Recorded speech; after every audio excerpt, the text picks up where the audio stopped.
every single thing God has required of you. You never have to worry about having enough of what you need to fulfill what God requires of you.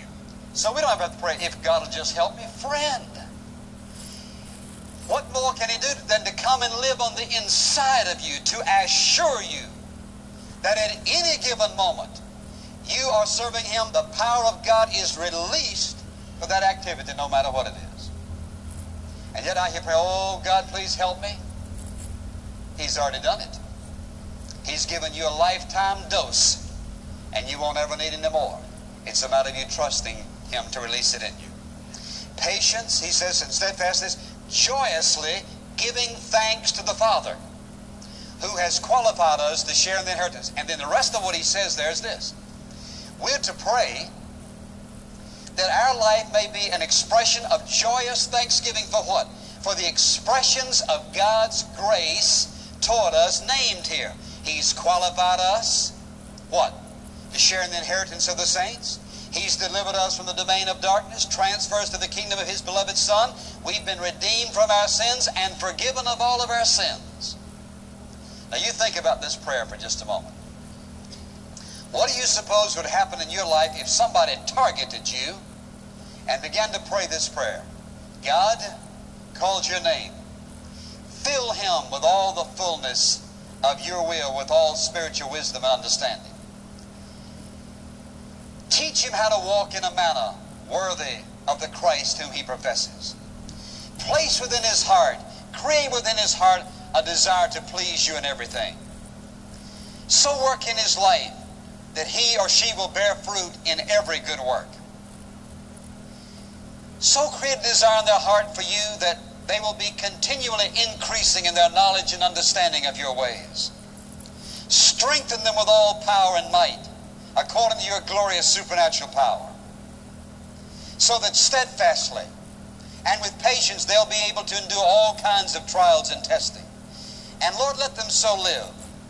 Let the motivation of their life be joyous thanksgiving for the work of grace, that they are a part of your inheritance, translated from the kingdom of darkness to the kingdom of light, redeemed by your precious blood, forgiven of their sins. Friend, period. No if it's thy will, no anything else. Period. God will answer that prayer. That is a powerful prayer. Listen to what he said now. This is the confidence, this is the boldness that we have in him when we go to the throne.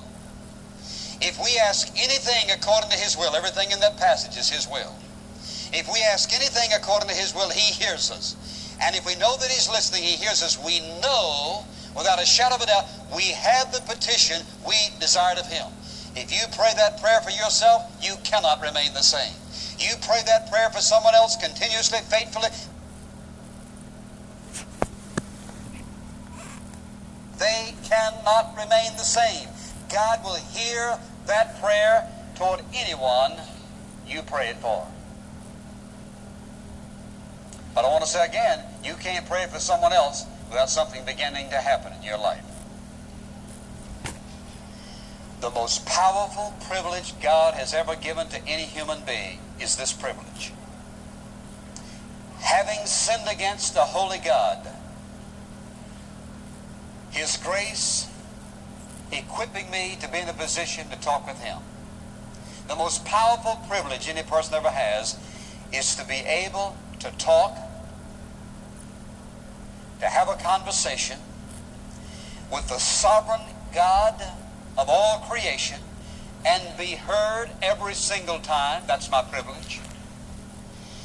And talk to one who is genuinely, intimately interested in everything I bring to him, and one who has unlimited power to answer every single prayer, and one whose love is beyond my description, and who always, without exception, desires the very best for me, no matter what. There is no privilege on earth to match that.